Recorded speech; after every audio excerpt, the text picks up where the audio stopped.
국방부가 북한의 핵과 미사일 위협에 대비하기 위한 필수 전력 확보를 위해 정부가 제출한 내년 예산안에서 7,124억 원을 증액해 줄 것을 국회 국방위원회에 건의했습니다. 우리 군의 삼축 체계를 조기에 구축하기로 한 데 따른 것입니다. 차기 상륙함 3번함인 일출봉함이 진수됐습니다. 기동 능력이 크게 향상된 일출봉함은 국내 개발한 전투 체계를 갖추고 전력화 과정을 거쳐 오는 2018년 실전에 배치됩니다. 6.25 전쟁 당시 유엔군으로 참전했던 프랑스 참전용사 고 앙드레 벨레방 씨가 61년 만에 한국품으로 돌아왔습니다. 한국에 묻히고 싶다는 고인의 뜻에 따라 유해를 봉안했습니다.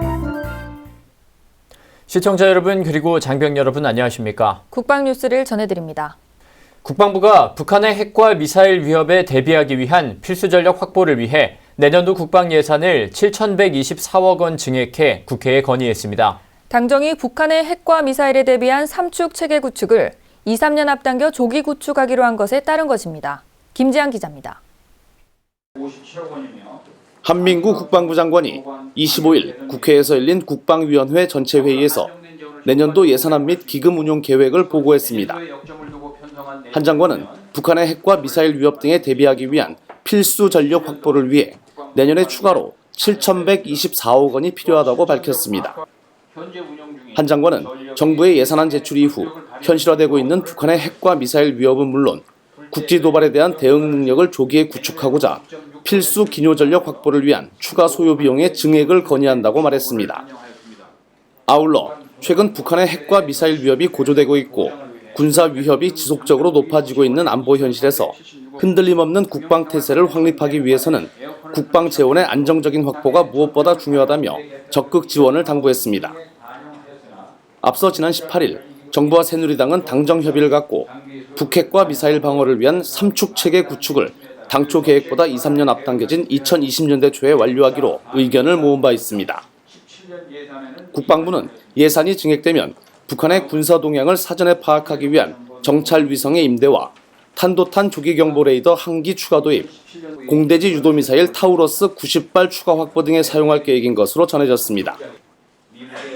국방부는 당초 내년도 예산안을 방위력 개선비 12조 1,590억 원, 전력운용비 28조 1,757억 원 등 올해보다 4% 증액된 40조 3,347억 원으로 편성했습니다. 국방뉴스 김지한입니다. 해군 신형 상륙함인 일출봉함의 진수식이 울산 현대중공업에서 열렸습니다. 일출봉함은 인수시험 평가를 거쳐 오는 2018년에 작전 배치될 예정입니다. 이용석 기자의 보도입니다. 우리 해군의 차기 상륙함 3번함인 일출봉함이 위용을 드러냈습니다. 일출봉함은 축구장 국제규격 110m보다 긴 127m 길이에 최대 속력 40km로 4,900톤급입니다. 헬기와 전차, 상륙돌격 장갑차는 물론 완전 무장병력 300여 명을 태울 수 있습니다. 특히 국내에서 개발된 전투체계와 상륙작전 지휘소가 탑재돼 있습니다.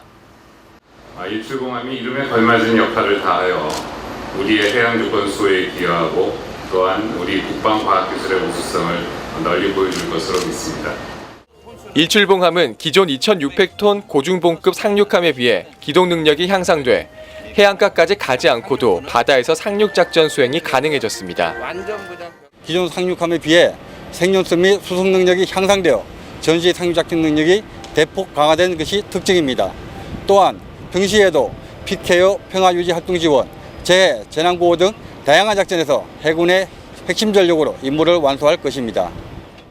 해군은 6.25 전쟁 당시 인천 상륙작전과 도소산 전투주력으로 활약한 제주 출신 해병들의 용맹을 기려 제주 성산 일출봉을 이번 신형 상륙함 3번함의 한 명으로 정했습니다. 일출봉함은 내년 11월 해군에 인도되며 전략화 과정을 마친 뒤 2018년 실전 배치됩니다.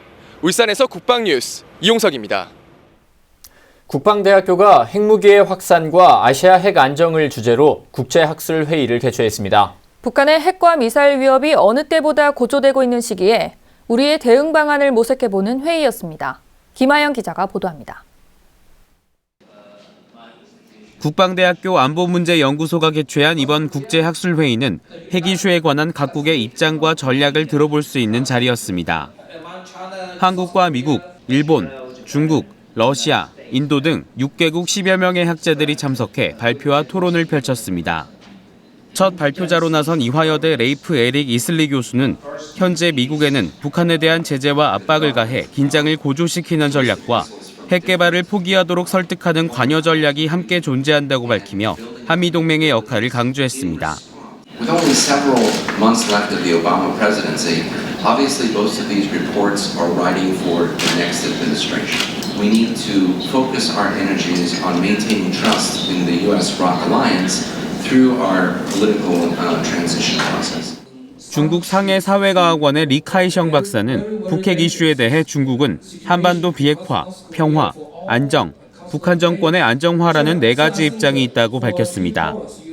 이 중 북한 정권의 안정화에서 한미와 중국 사이 이견이 존재한다며 중재를 위해 유엔이 포함된 6+1 대화가 재개돼야 한다고 말했습니다. 이날 회의를 통해 핵 확산에 대한 러시아의 입장도 들을 수 있었습니다. 러시아 카네기 모스크바 센터의 표트르 토피츠카노프 박사는 아태 지역 국가들의 증대되는 핵미사일 능력은 러시아의 중요 관심사이고 특히 북핵에 관해서는 확고한 입장이라며 중국이 입장을 명확히 할 것을 원하고 있다고 밝혔습니다. There is no way for Russia to accept the status of nuclear weapon states for North Korea. Russia strongly against this possibility, and that is why Russia supported tough sanctions written mostly by American colleagues and approved by Security Council of the UN. 이번 회의를 개최한 국방대학교는 핵 문제와 직접 연관이 있는 주변국들의 목소리를 들을 수 있었던 의미 있는 시간이었다고 평가했습니다. 북핵 문제에 대한 해법은 결코 우리 혼자 힘이나 또는 한미 동맹의 문제만으로 해결될 문제는 아닙니다. 가능한 많은 국가들의 주요 책임 있는 국가들의 의견을 수렴해서 같이 협력하에 해결을 해야 될 것으로 생각합니다. 국방대학교는 이번 회의가 국내 정책 기반자와 학자들이 대북 전략을 모색하는 데 도움이 되길 기대하고 있습니다. 국방뉴스 김하영입니다. 6.25 전쟁 당시 유엔군으로 참전한 프랑스 참전용사 고 앙드레 벨레발 씨가 61년 만에 한국 품에 안겼습니다. 국가보훈처는 고인의 뜻을 받들어 그의 유해를 국내로 봉안하는 행사를 가졌습니다. 강경일 상사의 보도입니다. 국방부 의장대가 도열한 가운데 게이트가 열리고 유해가 들어옵니다. 이어 박승춘 국가보훈처장이 고인을 존경하는 의미가 담긴 흰색 천을 유골함에 덮습니다. 24일 인천공항에서 거행된 프랑스 참전용사 앙드레 벨레발 씨의 유해 봉안 행사. 참전용사 벨레발 씨는 지난 1953년 3월 유엔군으로 6.25 전쟁에 참전해 치열한 전투를 치르며 대한민국을 지켜냈습니다. 고인은 조국으로 돌아간 후에도 우리나라에 대한 남다른 사랑을 실천했습니다. 특히 프랑스 한국 외인부대협회 창립 멤버로서 대한민국 외인부대원들의 프랑스 정착을 도왔고 한국 교민들과도 각별한 유대관계를 유지하며 일평생을 살았습니다. 고인은 항상 자신이 목숨 바쳐 지켰던 한국과 먼저 간 전우들을 그리워했고 작년 7월 한국에 묻히고 싶다는 유언을 남긴 채 향년 87세 일기로 세상을 떠났습니다. 이 소식을 접한 국가보훈처는 외인부대 출신 한인 전우와 유가족을 초청하고 벨레발 씨 유해를 공항 입국에서부터 안장식까지 최고의 예우를 다해 지원하기로 했습니다.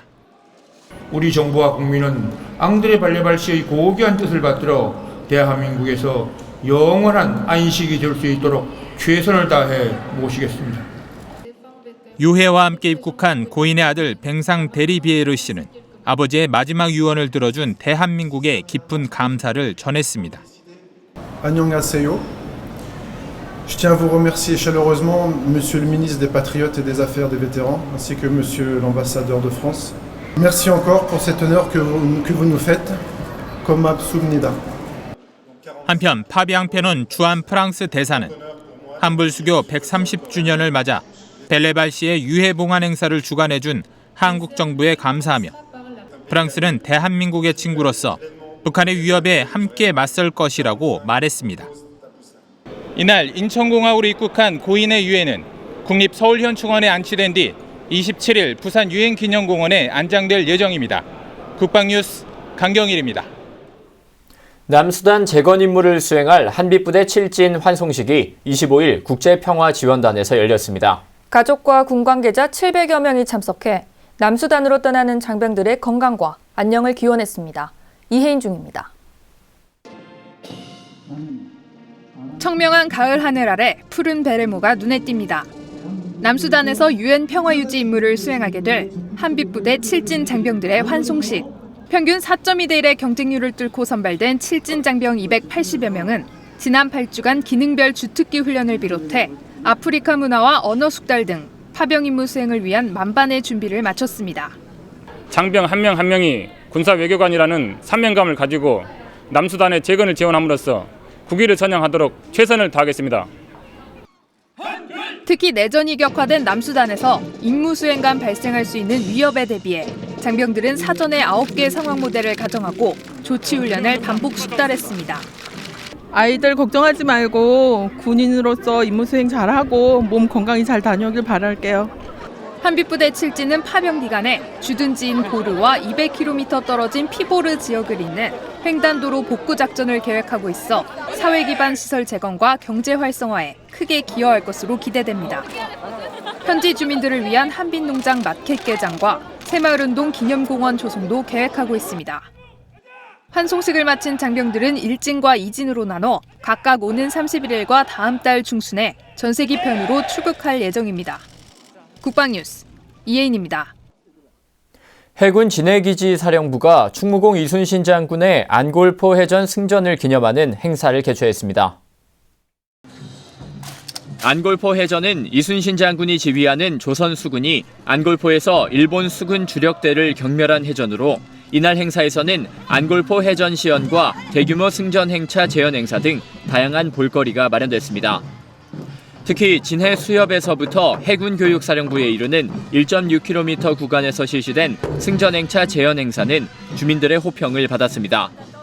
해군 진기사는 이 충무공의 호국 정신을 기리는 안골포 해전 승전 기념 행사가 진해 군항제와 더불어 지역의 대표적인 문화 축제로 성장할 수 있도록 노력할 계획입니다.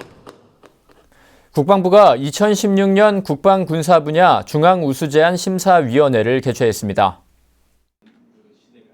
중앙우수제안 심사위원회는 각급 기관에서 채택한 행정혁신 제안 중 우수한 사례를 심사하는 위원회로 정부 42개 부처 중 국방부와 행자부 단 2곳만 개최할 수 있습니다. 정부의 모든 부서를 통합해 일반행정과 과학기술, 재정경제 분야는 행자부에서, 국방군사 분야는 고유의 특성을 고려해 국방부에서 시행합니다.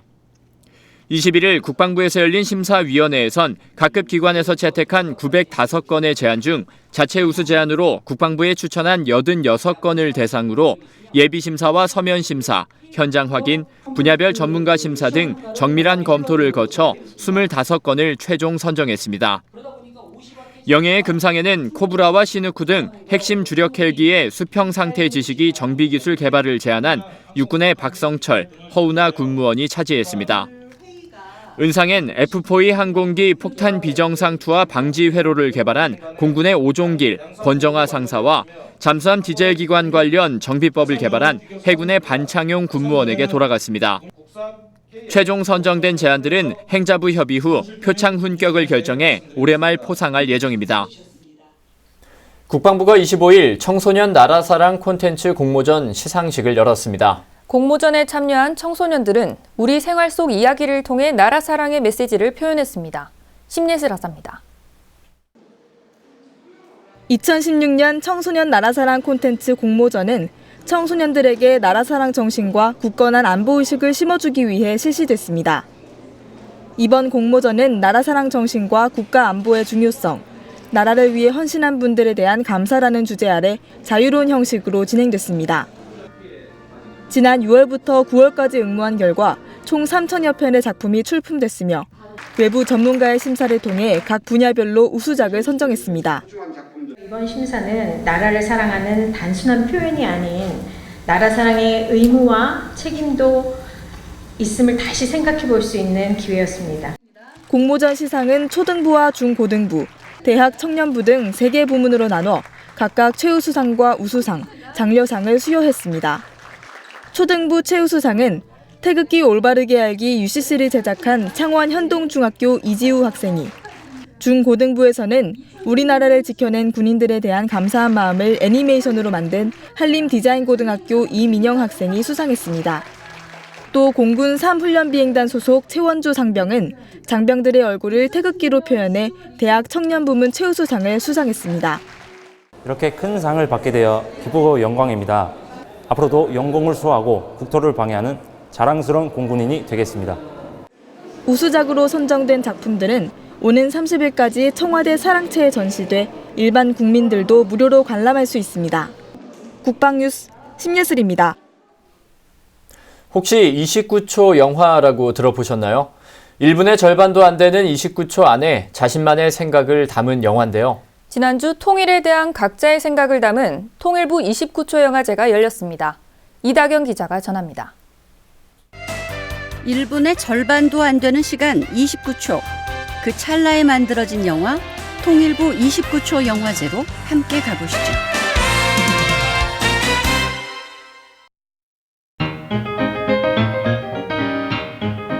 지난주 서울에서는 통일에 대해 생각해 볼 수 있는 영화제가 열렸습니다. 바로 통일부 29초 영화제입니다. 영화제는 일반부와 청소년부로 나뉘어 그래서 통일이다. 통일은 나에게 어떤 것이다. 하나가 된다는 것. 이렇게 3가지 주제로 응모작을 받았는데요. 200여 작품이 넘게 응모될 만큼 관심이 뜨거웠다고 합니다. 영화제에 막이 올랐습니다. 이번 영화제는 심사 과정이 극비에 붙여져 시상 전까지 수상작을 알 수 없었다고 하네요. 아무래도 짧은 시간에 많은 이야기를 하려다 보니 주제를 효과적으로 설명할 수 있는 아이디어들이 돋보였는데요. 애니메이션을 이용한 팀부터 하나가 갈라진 거지 2개는 아니지. 근데 우리가 이 나무 같디요? 야, 그래도 하나야. 또는 참가자가 직접 연기자로 나선 경우 등 제 친구는 항상 통일을 원합니다. 아줌마 여기 짜장면 3개 통일이요. 다채로운 영화들이 상영됐습니다. 홍용표 통일부 장관이 직접 시상자로 나섰습니다. 통일부 29초 영화제 청소년부 대상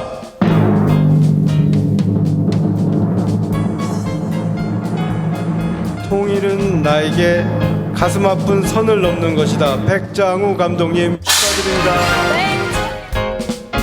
대상을 수상한 2작품 보지 않을 수가 없겠죠? 이거 넘어오지 마. 그 선은 제 짝꿍이 그었습니다. 우리 친구잖아. 선 넘지 말자. 그 선은 내가 사랑하는 사람이 그었습니다. 그런데 그 선은 대체 누가 그었을까요? 할머니, 가요.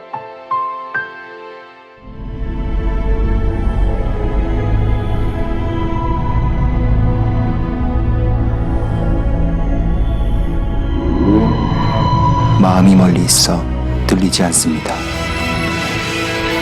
제일 가깝지만 제일 먼 나라. 우리의 이름은 남한 북한입니다. 하나가 된다는 것, 마음의 거리를 좁히는 것입니다. 2시간 영화보다 더 긴 여운, 15초의 광고보다 더 크게 다가오는 감동. 이렇게 제1회 통일부 29초 영화제는 막을 내렸습니다. 이라는 주제 자체가 사실은 말하기 조금 어렵고 좀 아픔이 있는 주제잖아요. 이 작품을 통해서 저도 그렇고 이걸 보는 사람들도 그렇고 통일에 대해서 더 생각할 수 있게. 만들면서 조사한 걸로 알게 됐는데 북한이랑 저희 나라가 30분의 시간 차이가 있더라고요. 그래가지고 그런 점에 신기함을 느끼고 그런 거를 아직 모르는 사람들이 많으니까 그걸 소개해주고 싶단 마음으로. 원래 저는 통일 되나 마나 그냥 되나 말았는데 이제 통일이 진짜 됐으면 좋겠네요. 많은 사람들이 하루에 29초만이라도 통일에 대해 생각하고 염원한다면 그만큼 통일은 더 빠르게 다가오지 않을까요? 통일 현장 이다경이었습니다. 다음은 국방 게시판입니다. 국방부가 오는 28일 국방컨벤션센터에서 2016 국방상호운영성 워크숍을 개최합니다. 인터넷과 인트라넷으로 신청 가능하며 자세한 사항은 협동상호운영성 기술센터로 문의하시기 바랍니다. 해군이 오는 28일까지 제122기 사관후보생과 2016년도 예비장교 후보생을 모집합니다. 해군 홈페이지에서 접수 가능하며 자세한 사항은 해군본부로 문의하시기 바랍니다. 해군이 오는 26일까지 제3기 해군 해병대 가족 인권모니터단을 모집합니다. 국방부 군인권지킴이 사이트에서 지원 가능하며 자세한 사항은 해군본부 법무실로 문의하시기 바랍니다. 방위사업청이 다음 달 16일 공군회관에서 2016 획득업무발전 컨퍼런스를 개최합니다. 산하경군 관련 기관 및 업체 대상이며 이메일로 사전 접수 가능합니다. 자세한 사항은 방위사업청 획득기반과로 문의하시기 바랍니다. 한민구 국방부 장관이 북한의 핵과 미사일 위협 등에 대비하기 위한 필수 전력 확보를 위해 내년도 국방 예산을 증액해 국회에 건의했습니다. 더욱더 현실화되고 있는 군사 위협에 흔들림 없는 국방 태세를 확립하기 위해선 국방 재원의 안정적인 확보가 무엇보다 중요합니다. 국방 뉴스를 마칩니다. 시청해주신 여러분 고맙습니다.